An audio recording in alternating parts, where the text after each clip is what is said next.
Isang magandang gabi pong muli sa ating lahat.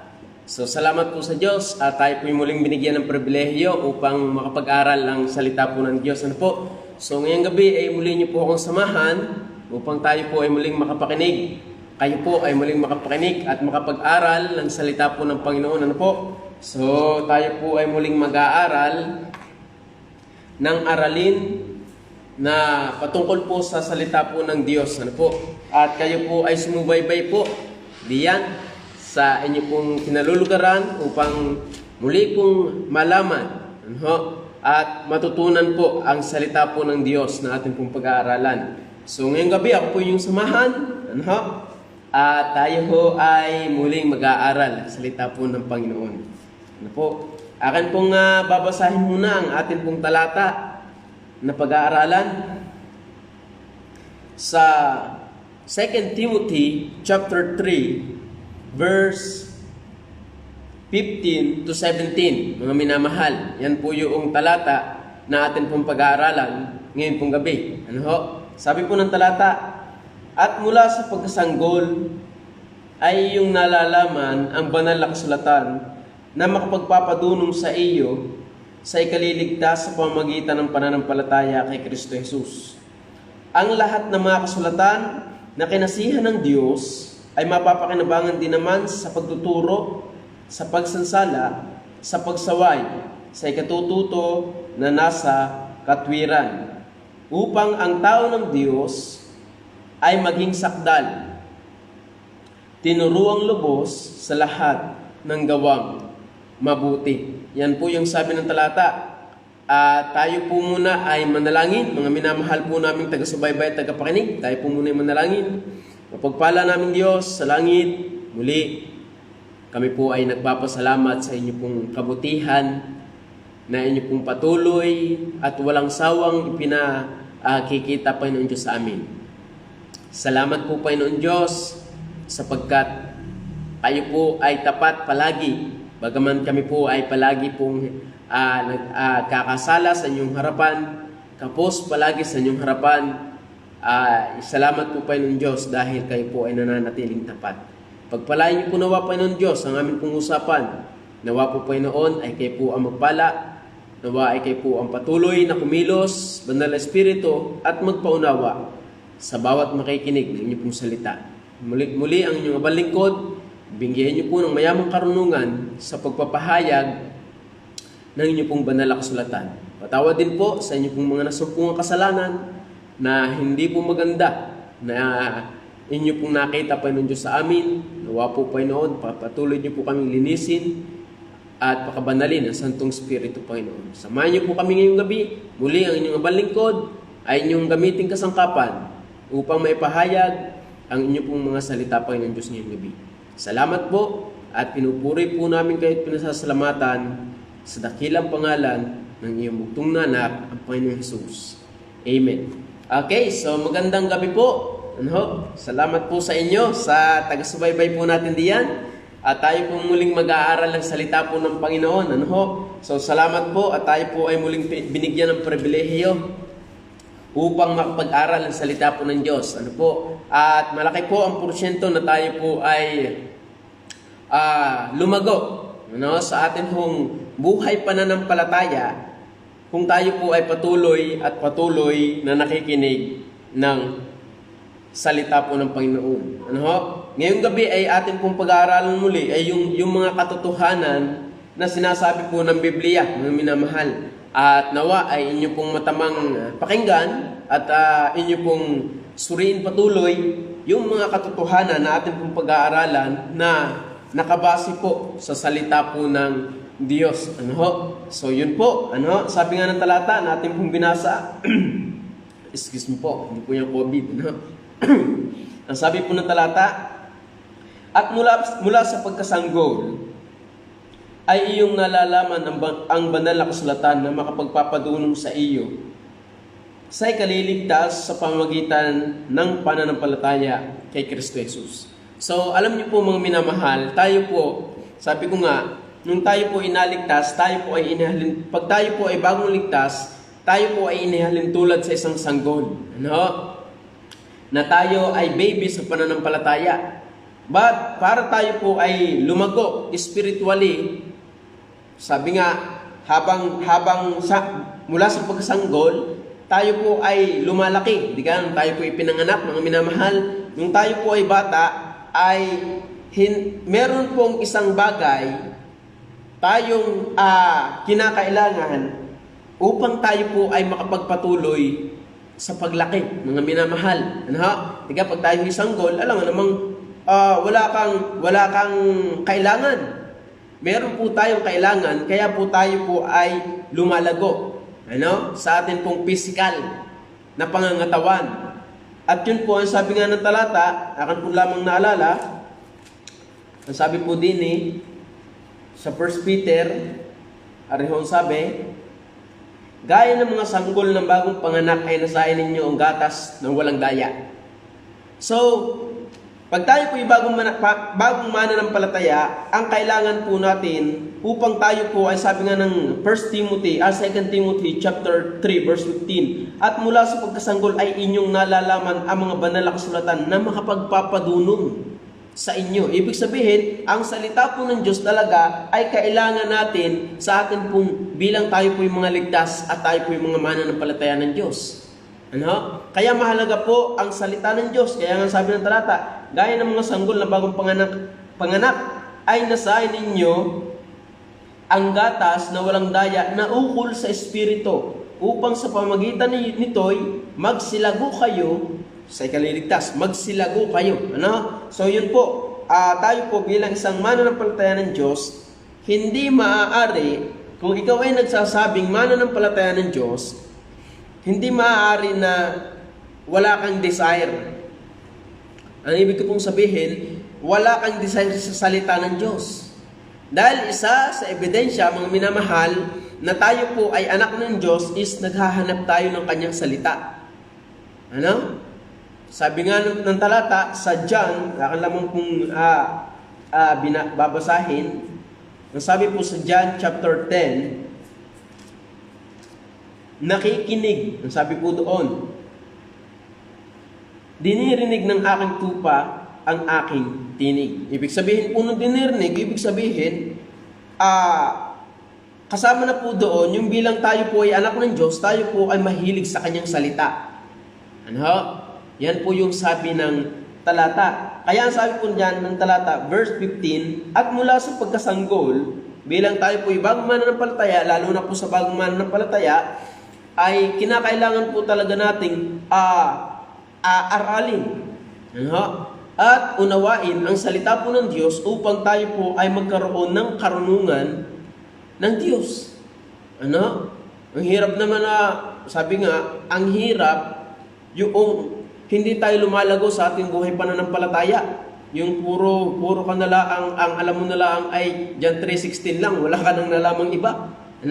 Sapagkat yun na lang mga pagsintatama namang may alam kang John 3:16, but hindi ba dapat kinakailangan po din nating mag-improve sa ating buhay pananampalataya. Lumalim po dapat tayo sa aral ng Biblia. Kaya nga sabi po ng talata, at mula sa pagkasanggol ay inyong nalalaman ang mga banal na kasulatan na makapagpapadunong sa inyo. Ibig sabihin, malaki talaga ang epekto when we read the Word of God. Malaki ang epekto, malaki ang ginagawa, at malaki kumbaga po ay malaki ang ginagawa ibig sabihin ko po, ang bahagi ng salita ng Diyos sa ating buhay pananampalataya. Malaki po ang bahagi ng salita ng Diyos sa ating buhay pananampalataya. Anong ginagawa niyo upang tayo lumago sa ating buhay pananampalataya?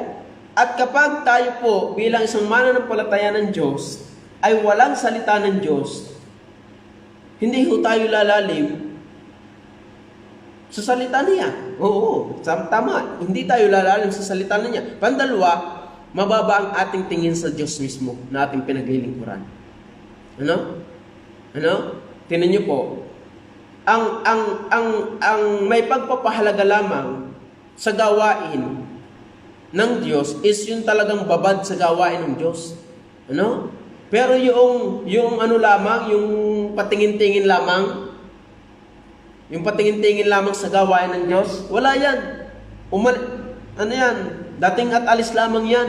Pero ang may pagpapahalaga sa gawain ng Diyos is yung may involvement sa gawain ng Diyos. Ano? Hindi po natin aasahan, tingnan niyo po, kaya po tayo nagpapahalaga sa atin pong mga ari-arian dahil tayo pong namuhunan diyan. No? Di ka po? Kaya tayo po ay nagpapahalaga sa atin pong mga ari-arian dahil tayo po ang namuhunan. Ano? Alam nga naman ako ang magpapahalaga. Ano? Huwag naman pagbigay niya, edi akin na mas magandang bigay. Alam nga namang, kumbaga ako talaga ang magpapahalaga doon sa kanyang kayamanan na wala man akong kahirap-hirap doon sa kanyang bahay. Hindi ako ang mag-aalaga nun at magpapahalaga nun. Ano? So, ang magpapahalaga nun is yung may involvement doon sa gawain yun, sa kanyang bahay, is yung may-ari mismo. Talagang mas pahahalagahan nila yun. Tingnan nyo, parang ganito. Yung nakaranas kang kumita ng pera, yung nakaranas kang kumita ng o magtrabaho at kumita ng pera, parang ang hirap sa iyo na gastusin yung perang yun. Pero yung ranas ko po yan ako binibigyan lang ng aking kapatid, kaya pinatatalo ko sa bilyar. Wala lang, wala lang sa akin. Kumbaga hindi naman ako naghirap dahil bigay lang ng aking kapatid ng pera. Ako'y high school pa, binibigyan ng pera ng aking kapatid, 500. So, wala lang. Punta ako sa bilyaran, papatalo ko. Bihira naman ako manalo sa bilyar. Papatalo ko lang sa bilyaran. Na para bagang walang katigatig sa akin puso dahil hindi naman ako naghirap. But, nung ako po ay nagtatrabaho na, mga minamahal, nung ako po ay nag-sideline ng pagtatrabaho, alam niyo po, yung palang pag ikaw yung nagtatrabaho at nakaranas ka ng hirap bago kumita ng pera, naku po, talagang pahahalagahan mo yung pera. Na iyong kinita, hindi mo basta-basta magagastos sa kung saan-saan, Pero sa alak, yun ang pinag-iipunan, But ganoon din po sa salita ng Diyos, Tayo po ay magkakaroon ng involvement sa gawain ng Diyos at tayo po ay magkakaroon ng pagpapahalaga sa Diyos mismo at sa gawain niya. Kapag alam po natin, kapag tayo po ay kumbaga po ay may alam sa salita ng Diyos. So ngayong gabi ay tayo po ay mag-aaral ng katotohanan, ilang katotohanan dito po sa kapitulo ng Timoteo ng kapitulo 3, versikulo 15 hanggang 17. Mga minamahal, yan po yung atin pong pag-aaralan ngayong gabi at nawa po ay tayo po ay mabless sa ating pong pag-aaralan. So, pasok po tayo sa ating pong unang puntos, mga minamahal. Ang sabi po dito, at mula sa pagkasanggol ay inyong nalalaman ang mga banal na kasulatan na makapagpapadunong sa inyo. Ang sabi po dyan, and that from a child thou hast known the holy scriptures, which are able to make thee wise. Anong unang makikita natin diyan? Na katotohanan sa likod po na yan na ating pong binasa. Ang sabi po dito, ang sabi po dyan, at mula sa pagkasanggol ay inyong nalalaman ang mga banal na kasulatan na makapagpapadunong sa iyo sa ikaliligtas sa pamamagitan ng pananampalataya kay Kristo Jesus. Una po natin makikita diyang katotohanan sa talatang yaan, the Bible equip you to the knowledge of God. Yun po yung maganda. Ang sabi, and that from a child thou hast known the holy scriptures, which are able to make thee wise. Sabi ko nga po, ang bata po ay hindi po agad-agad yaang marunong. Hindi po agad-agad yaang instant na sila po ay marunong agad. Ayan ay dumadaan po yan sa proseso. Sa pag-aaral. Muna kindergarten, kinder 2, etc. hanggang high school, hanggang umabot na po ng college, hanggang sa makagraduate na yan ng college, hanggang sa magkaroon na yan ng sarili niyang pamilya, etc. Yung po ay sa palago. But ang sabi po ng talata, tayo po bilang isang mananampalataya ng Diyos, tayo inihalin tulad sa isang sanggol, at ang sabi diyan, and that from a child, thou hast known the holy scriptures, which are able to make thee wise. So, ang makapagpapadunong pala sa atin, sa karunungan ng Diyos, upang tayo magkaroon ng karunungan ng Diyos, or nanggagaling sa Diyos, is when we study and read the Bible. Mga minamahal, yun po yung sabi ng talata. Kaya sabi po ng talata, at mula sa pagkasanggol ay inyong nalalaman ng mga banal na kasulatan na makapagpapadunong sa inyo. So, ang dahilan pala upang, or ang rason pala para tayo po ay magkaroon ng karunungan na nanggagaling sa Diyos is yung Word of God, the Holy Scriptures. Kaya nga sabi ng talata, gaya ng mga sanggol na bagong panganak, ay nasain ninyo ang gatas na walang daya na ukol sa Espiritu. Kaya nga sabi yan, and that from a child thou hast known the Holy Scriptures, which are able to make thee wise. Make thee wise. Yun po. Kaya, ang sabi po diyan, the Bible equip you to the knowledge of God. Ang Biblia ay mag-i-equip sa iyo upang magkaroon ka ng karunungan sa Diyos. Yun po yung sabi. Kaya nga sabi dito ng talata sa Psalms. Sabi po muna po ng verse 15. Tingnan niyo po. 15 or 16 and 17. Ang lahat ng mga kasulatan na kinasihan ng Diyos ay mapapakinabangan din naman sa pagtuturo. Yun po ang isa sa mapapakinabangan sa pagsansala. Pandalwa, sa pagsaway. Pantatlo, sa ikatututo na nasa katwiran. Pagdating po number 17, upang ang tao ng Diyos ay maging sakdal, tinuruang lubos sa lahat ng gawang mabuti. Yun po yung sabi ng talata, upang ang tao ng Diyos ay maging sakdal. Paano? Kaya nga pinag-aralan po natin noong nakaraang linggo. So, sabi po doon, ang salita ng Diyos, the Bible, make your way righteous. Righteous. So, magiging sakdal tayo kapag tayo po ay nagbabasa ng Biblia. At isa sa katotohanan na mangyayari sa atin is the Bible equip you to the knowledge of God. Ako ho dati walang kaalam-alam sa Diyos. Wala ho akong kaalam-alam sa Diyos. Naku po. Wala po. Hindi ko alam na ang Diyos pala ay, ang alam ko lang na Diyos ay hindi yung rebultong aming kinagisnan, yung aking kinagisnan. May cross po doon sa amin, na maliit lamang, cross.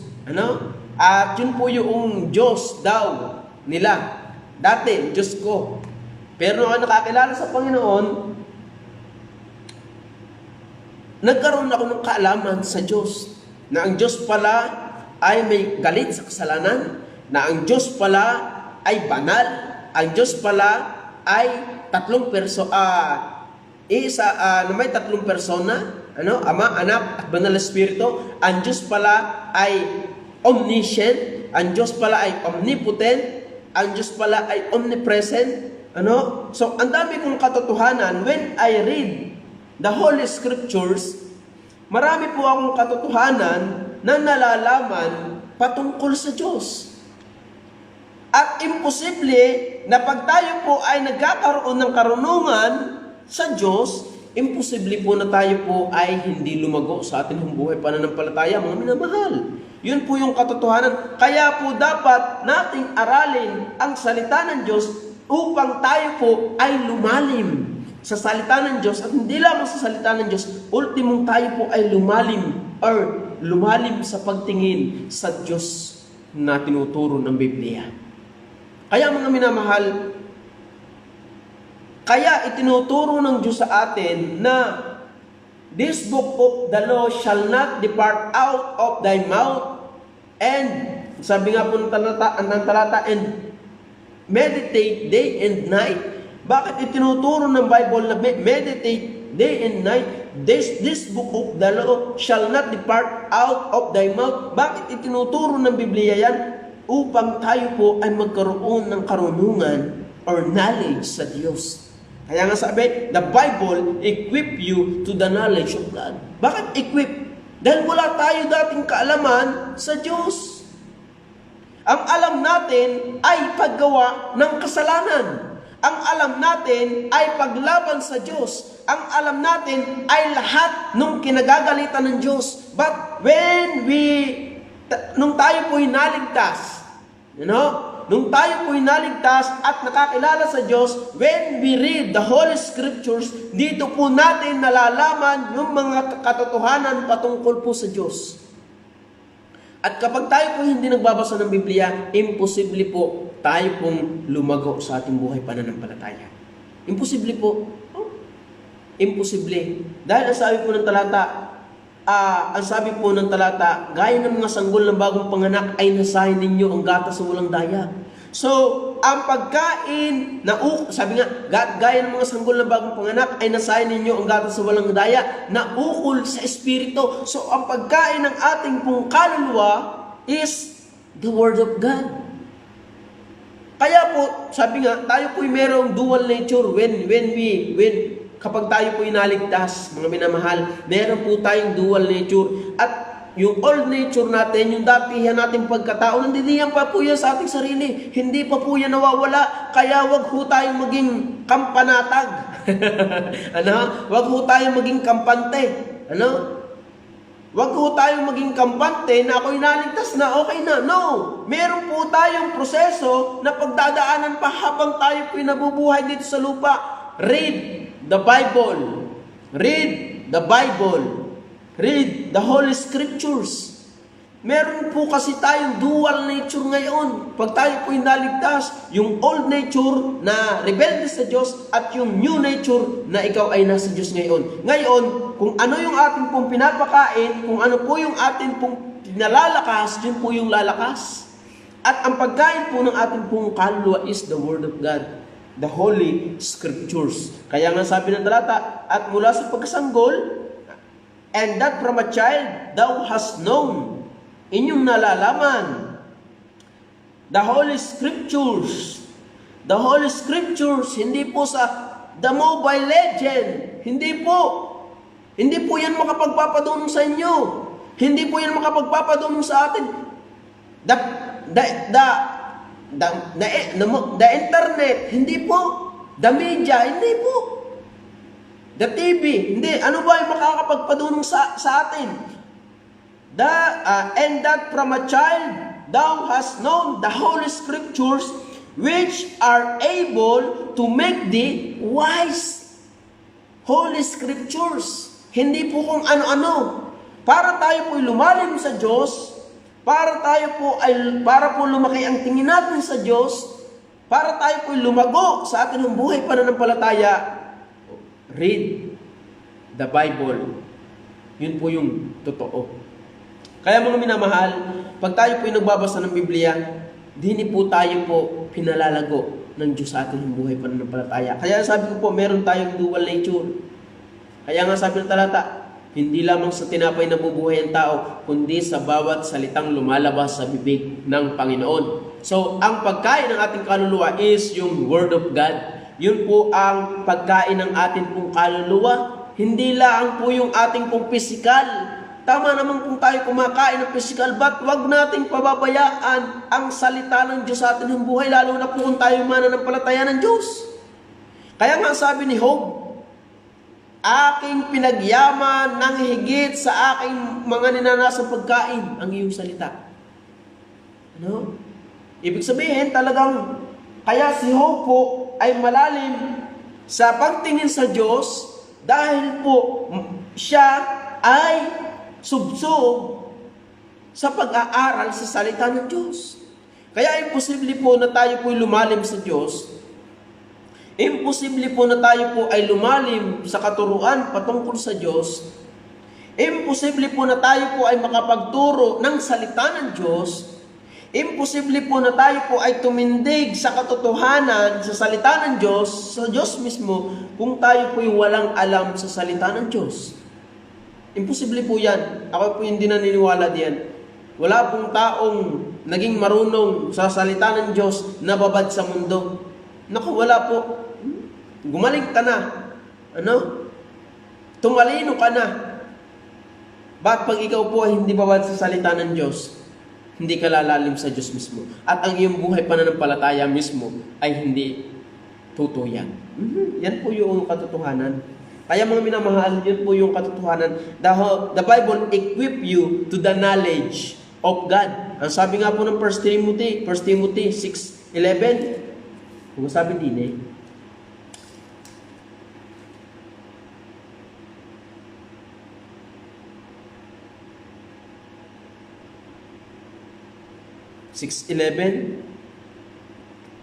ay salang ang talata. Ito pala, sabi nito, yung idea.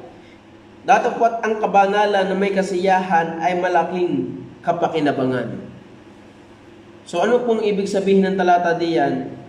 So, makukuha po natin, tayo po ay magiging matuyag sa Diyos kapag tayo po ay nakaayon sa Diyos. Kaya nga sabi niya ng talata, upang ang tao ng Diyos ay maging sakdal, tinuruang lubos sa lahat ng gawang mabuti. Pakinabang po pala yung tayo po ay lumalakad sa kalooban ng Diyos. No, mga minamahal. Kaya po mga minamahal namin taga-subaybay, taga-pakinig, napakahalaga po ng pagbabasa po ng Biblia. The Bible equip you to the knowledge of God. Yan po yung katotohanan. Ano na sinasabi po ng talata, equip. No? Dahil pag sinabi equip, meron ka ng alam, ang alam mo yung kasalanan, but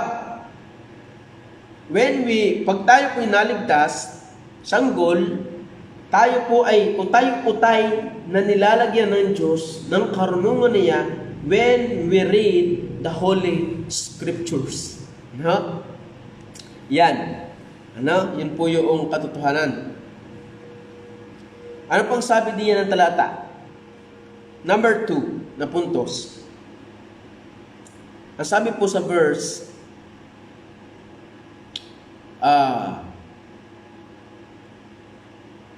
15 and 16. At mula sa pagkasanggol ay inyong nalalaman ang mga banal na kasulatan na makapagpapadunong sa inyo sa ikaliligtas sa pamamagitan ng pananampalataya kay Kristo Jesus. Ang lahat ng mga kasulatan na kinasihan ng Diyos ay mapapakinabangan din naman sa pagtuturo, sa pagsansala, sa pagsaway, sa ikatututo na nasa katwiran.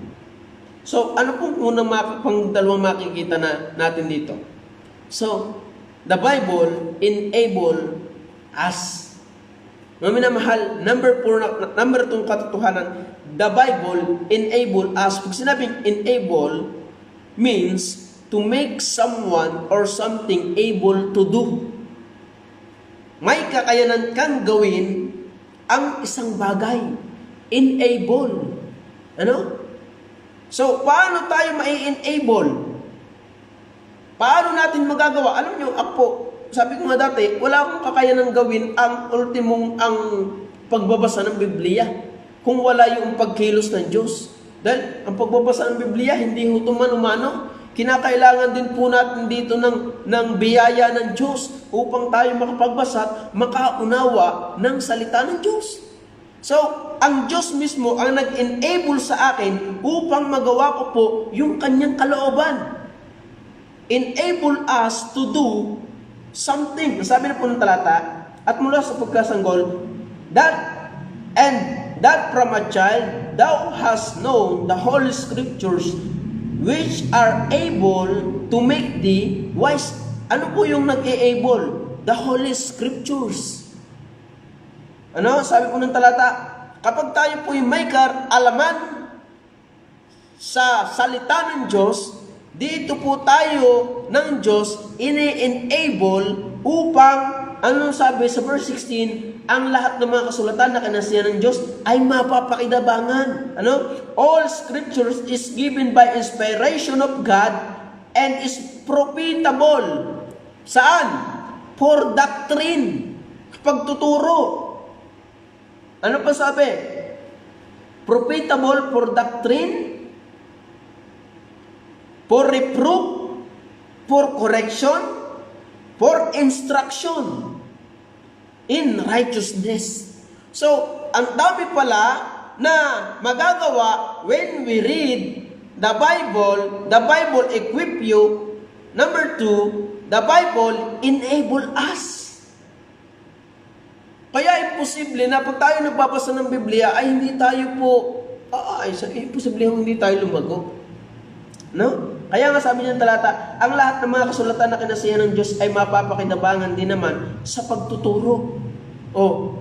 So pag ikaw ay may alam sa karunungan ng Diyos, imposible namang ikaw ay hindi alam mo na ang tao napapahamak, alam mo na ang tao pumunta ng impyerno, alam mo ang kaligtasan, bilang ikaw ligtas, nakakapagbasa ka ng salita ng Diyos, so ituro mo. Except, kung ikaw ay hindi ligtas, wala kang alam diyan. Kaya, tayo pong mga ligtas, malaki po ang nakaatang sa atin. Na responsibilidad. Tayo po ay mangaral ng salita ng Diyos. At hindi mo yan magagawa kapag ang biyaya ng Diyos, ultimo ang kanyang salita ay hindi mo alam.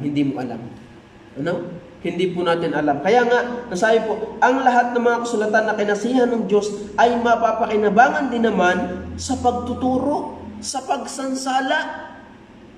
Tingnan niyo po. Kaya, ang katotohanan, ito po yung katotohanan na pag tayo po ay lumalalim sa pag-aaral ng salita ng Diyos, hindi maaaring hindi ka tumindig sa iyong buhay pananampalataya. Wag ho tayo maging unyango. Wag ho tayo maging unyango na pag ang kasama ay Kristiyano. Pag ang kasama ay mundo. So, sabi po ng talata, sa pagsansala, sa pagsaway. Sa ikatututo ng nasa katwiran upang ang tao ng Diyos ay maging sakdal. Tinuruang lubos sa lahat ng gawang mabuti. Yun po yung sabi po ng katotohanan. Kaya ang halaga po ng tayo po ay nagbabasa ng salita ng Diyos. Ang halaga po na yan. Huwag po nating iitsapwera na ako'y ligtas na, ayos na. Ako'y makikinig na lang ng preaching. Ako'y makikinig na lang ng preaching ni pastor. Hindi po. Dapat tayo po mismo sa atin pong sarili ay tayo po yung nagbabasa ng Biblia dahil ang salita ng Diyos ay ito po ay pagkain ng ating pong kaluluwa. At kapag tayo po'y kumakain, tayo po'y lumalakas sa atin pong spiritual na kalagayan. At hindi ka mananatiling bagsak spiritual. So, paano tayo mai-equip sa knowledge, sa karunungan ng Diyos when we read the Bible? Pandalwa, the Bible enable us. So, hindi naman tayo sa ating sarili, ang salita ng Diyos mismo. Kaya, imposible po na pag tayo po ay nagbabasa ng salita ng Diyos, nalalaman mo yun, sabi nga, ini-enable ka ng Diyos, enable you. Ang sabi nga, means to make someone or something able to do. Yun po. Kaya, alam niyo po, nakakalungkot isipin na maraming mga mananampalataya alam ang katotohanan pero hindi po ginagawa. At asahan po natin, pagkahugan yan ang mentalidad ng mananampalatayang alam yung katotohanan, inyat hindi ginagawa, imposible po tayo pong lumago sa ating buong buhay pananampalataya. Imposible nga, imposible. Kaya nga sabi ng Biblia, sa nakakaalam ng katotohanan at hindi ginagawa, ito'y kasalanan sa Kanya. So, alam natin yung katotohanan ng Biblia ay dapat nating basahin at ang dami na nating napakinggang preaching at alam natin yung katotohanan na itinuturo sa atin ng Biblia ng salita ng Diyos and yet hindi natin ginagawa. Yun po ay walang kwenta. No? Walang kwenta po yan. So, kaya po nilikha ang lamesa upang ito po'y magamit na patungan o makainan. Kaya nilikha ang upuan upang yan ay upuan. So, kaya po tayo po ay naging Kristiyano at nakakaalam ng salita ng Diyos upang ibahagi natin yung karunungan ng Diyos. Yung katotohanan ng salita ng Diyos. Enable us. Kaso nga lang, maraming mananampalataya ang nakakalungkot, maraming napapakinggan, pero hindi na-apply. Ano? Yun po yung katotohanan. The Bible, sabi ng talata, at mula sa pagkasanggol ay inyong nalalaman ng mga banal na kasulatan na makapagpapadunong sa inyo sa ikaliligtas sa pamamagitan ng pananampalataya kay Kristo Jesus.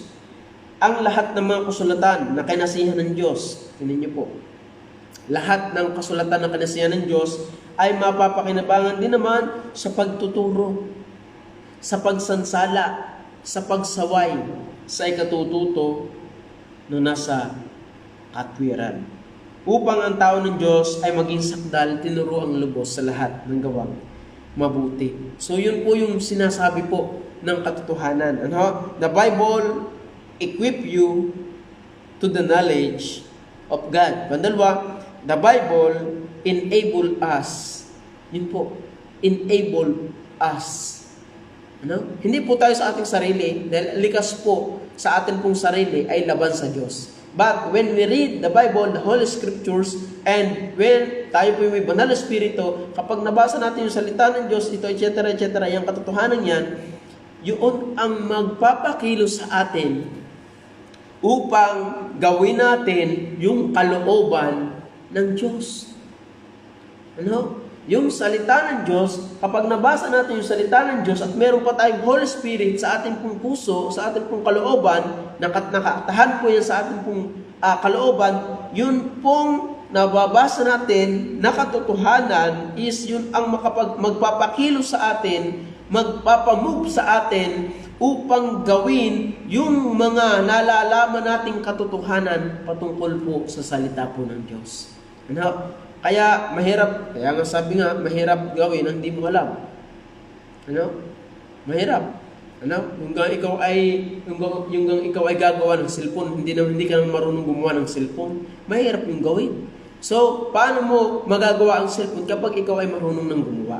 So, kapag tayo po nagbabasa ng Biblia, nalalaman natin yung mga turo at aral ng Biblia, dini po tayo ini-enable ng Diyos upang makapangaral, makapagturo ng salita po ng Diyos. You know? At imposible namang hindi tayo lalago na yan. Pagka ganyan ho, ang mangyayari sa atin. No? So yun po. Una, enable us, equip us.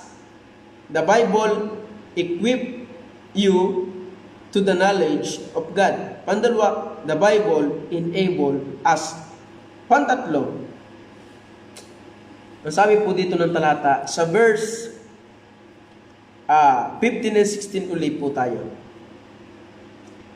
At mula sa pagkasanggol ay inyong nalalaman ng mga banal na kasulatan na makapagpapadunong sa inyo sa ikaliligtas sa pamamagitan ng pananampalataya kay Kristo Jesus.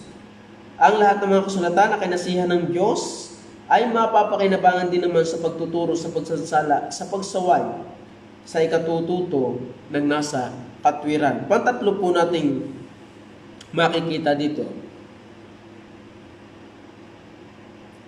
The Bible embolden us. Pag sinabi pong embolden means to make someone more confident. Alam niyo po, mahirap mangaral pag wala kang confident. Ano? But, paano tayo magiging confident sa ating pong sarili? Kapag meron nga po tayong kaalaman sa salita ng Diyos. Sa pangangaral sa tao, pag tayo po ay walang alam sa salita ng Diyos, nahihiya. Kaya nung pag kami nag-OJT, meron po akong may mga kasama po tayong mga mananampalataya ng Diyos, nahihiyang mag-witness sa tao dahil walang masasabi. Ay sino ba sasabihin? Si Kristo ang sasabihin mo. Paano mo yan? Paano mo may pangangaral si Kristo kung mismo ikaw hindi mo pa nararanasan si Kristo? So, paano kang, sabi nga, nung kami po ay high school, ako ho ay walang kakompe-kompe din pagkadating sa reporting. Yung reporting po, alala nyo po yung reporting, lalo na po sa basic, sa science, sa basic, lalo ang teacher po namin doon, stricto, si Ma'am Uri, yan, yun po dyan po sa dagatan. Ang hirap pagka nakakawala ng confidence pagka hindi mo sa ulo, yung part mo. Wala, ang hirap para kang alapa. Pero pag sa ulo mo na, talaga naman, ay bahala na kayo, di mo kagulo, basta alam ko yung part ko. So alam niyo po, pagka ganoon din po sa salita ng Diyos. Kaya po tayo walang confidence sa ating pong buhay pananampalataya dahil wala po tayong alam sa salita po ng Diyos. At ang salita po ng Diyos, ito po yung nag-i-embolden sa atin upang tayo po ay magkaroon ng confidence sa atin pong buhay pananampalataya. Kaya nga, tingnan niyo po, inyo pong tingnan dito po sa Acts chapter 2, chapter 4,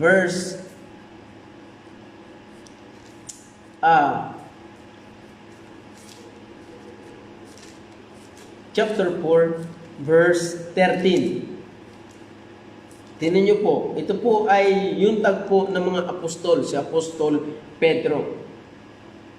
Nang makita nga nila ang katapangan ni Pedro at ni Juan at pagkatalastas na sila'y mga taong walang pinag-aralan at mga mangmang, ay nangagtaka sila at nangagpakilala at nangapagkilala nila na sila'y nangakasama ni Kristo. So, kung inyo pong makikita dito sa tagpupong ito, wala po silang pinag-aralan. But pagdating po dito, pero ang sabi po nila, they had been with Jesus. But pagdating po ng verse, nasaan na yun? Talang po akin lang mahanapin. Sa verse, nasaan na yun? Ang sabi po doon sa talatang yun, kung katwiran na makinig muna sa inyo kaysa sa tao, ay inyong hatulan. Sapagkat hindi maaaring hindi namin salitain ang mga bagay na aming nangakita at nangarinig. Ito, nandito din po pala sa verse 18. Verse 19. Sige, 18 muna. At sila'y tinawag nila at binalaan sila na sa anumang paraan ay huwag silang magsipagsalita na magsipagturo tungkol sa pangalan ni Jesus.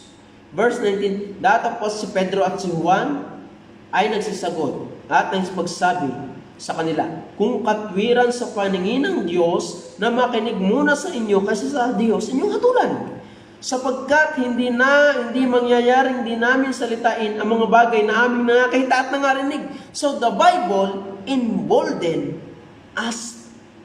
Kung sinabing embolden, means to make someone more confident. Alam nila yung aral, yung turo, yung itinuturo nila na yung katotohanan.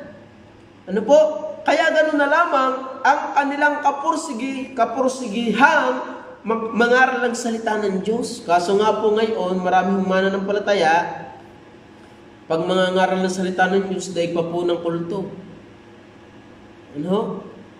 Kaya nga sabi ko nga po, sa OJT, ang dami kong sa OJT po, pag magmimigay ng babasahin, hindi alam ang pattern ng pagturo yung ituturo lamang si Kristo, hindi pa alam. Kaya, kinakailangan po natin ng salita ng Diyos, mga minamahal.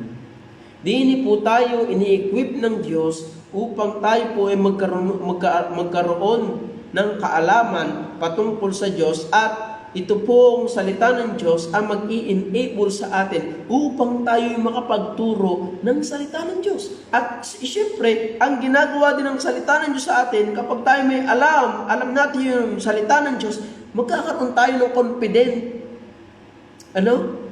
Talagang lakas ng loob na maipangaral ang salita ng Diyos dahil ito'y totoo.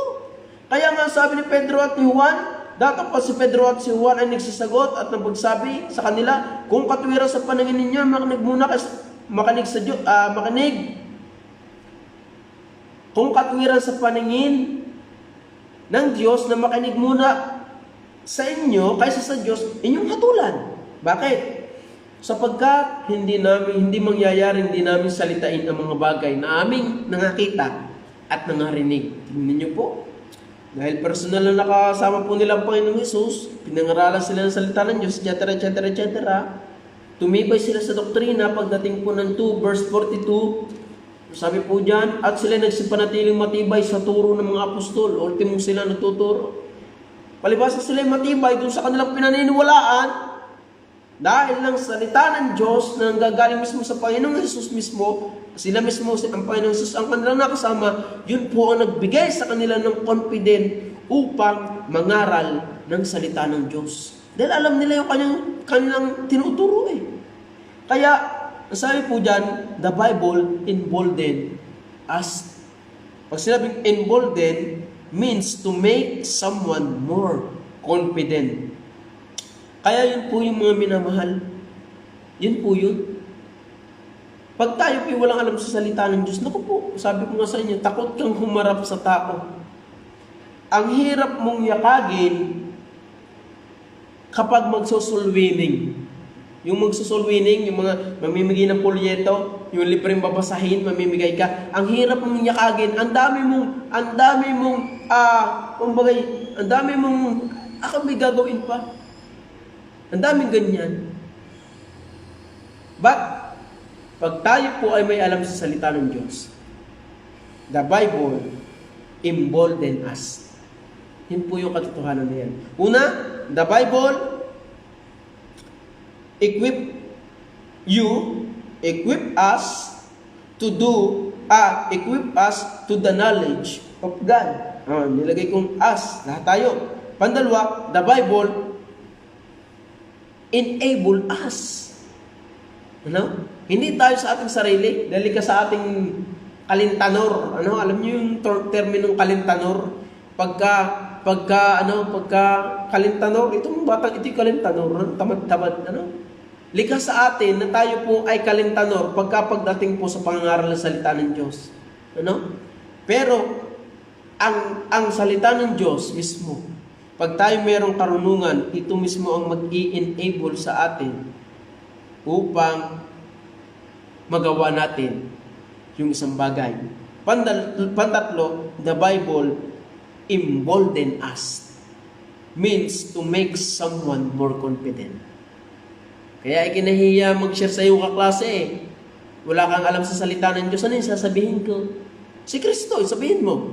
So kaya yata hindi mo alam, miski yata yung kaligtasan, hindi mo sigurado dahil hindi ka nagbabasa ng Biblia eh. Ang Biblia nagtuturo ng katotohanan. Ito, basahin po natin. Huwag po nating i-chapwera ang salita ng Diyos. Huwag. Napakahalaga po na yan.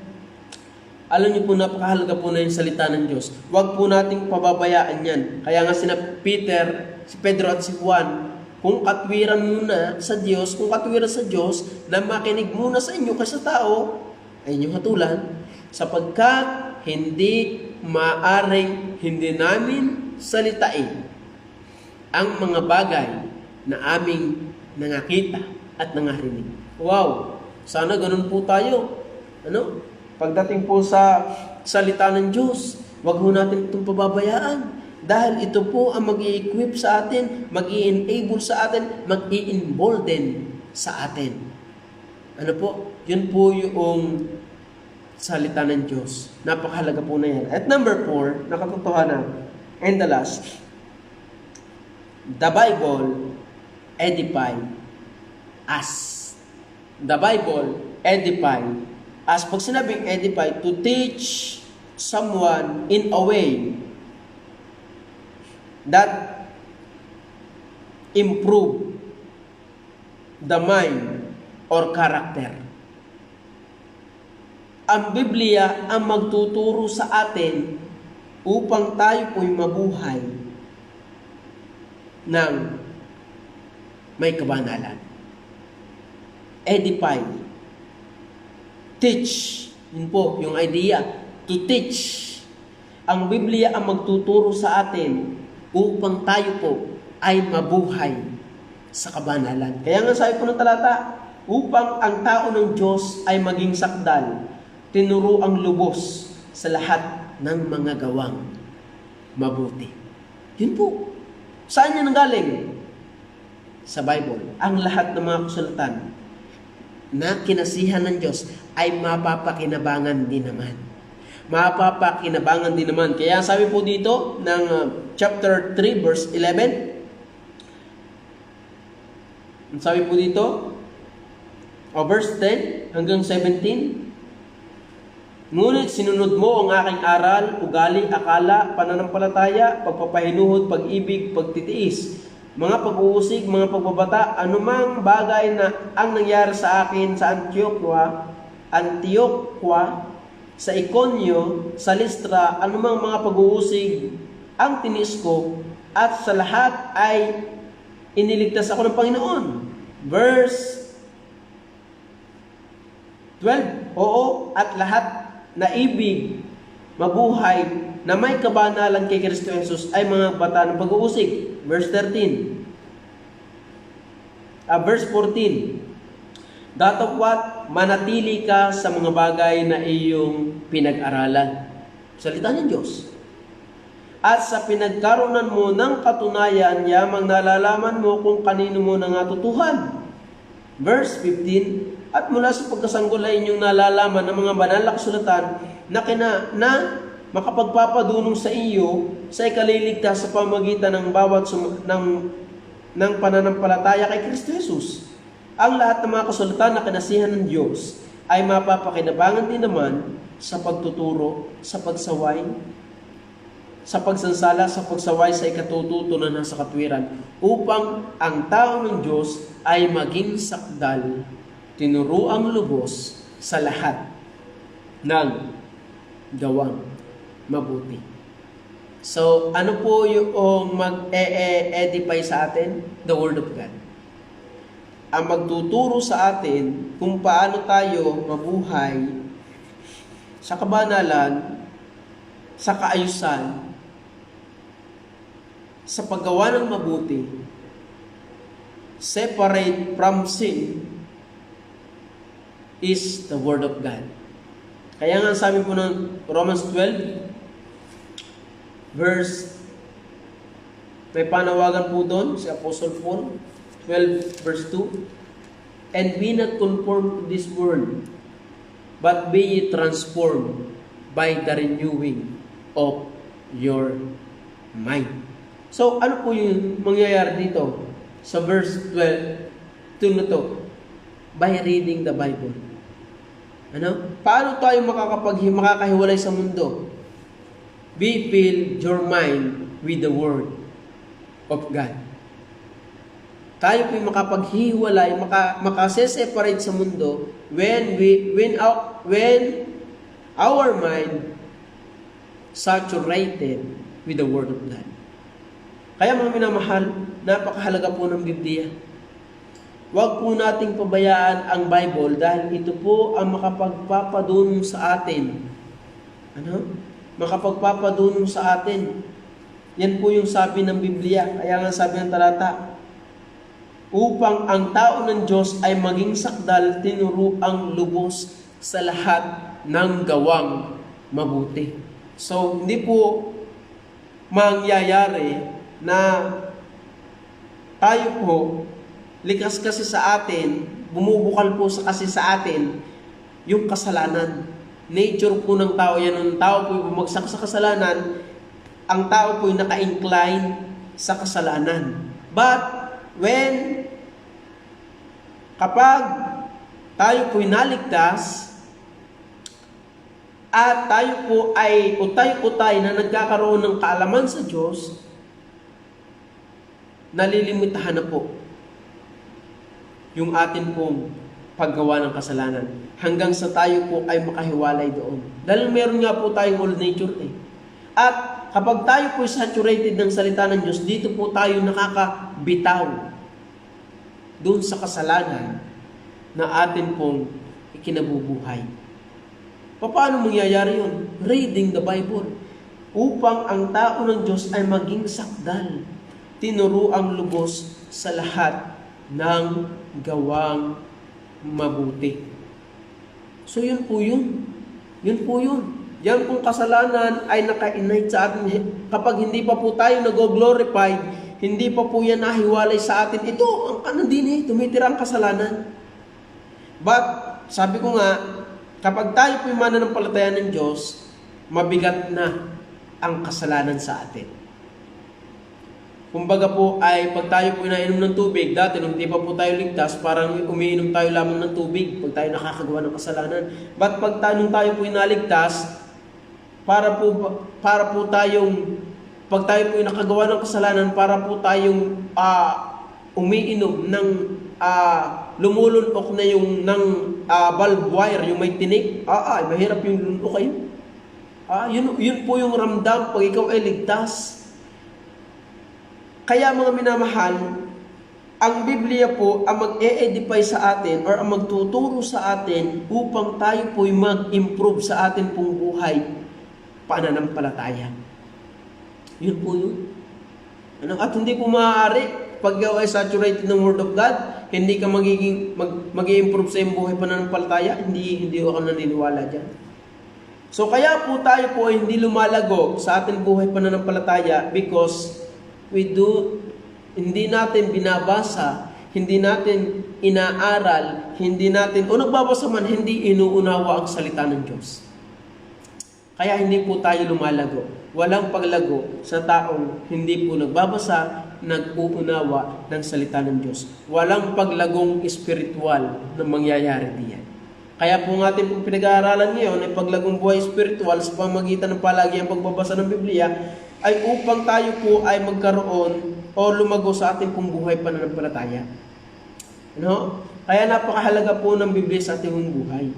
So basahin po natin ang Biblia upang tayo po ay lumago sa ating buhay pananampalataya. The Bible edify us. To teach, ang Biblia ang nagtuturo sa atin upang tayo po ay lumakad ng may kabanalan. So, yun po, ang 4 na puntos. The Bible equip us to the knowledge of God. The Bible enable us. The Bible embolden us. And number 4, the Bible edify us.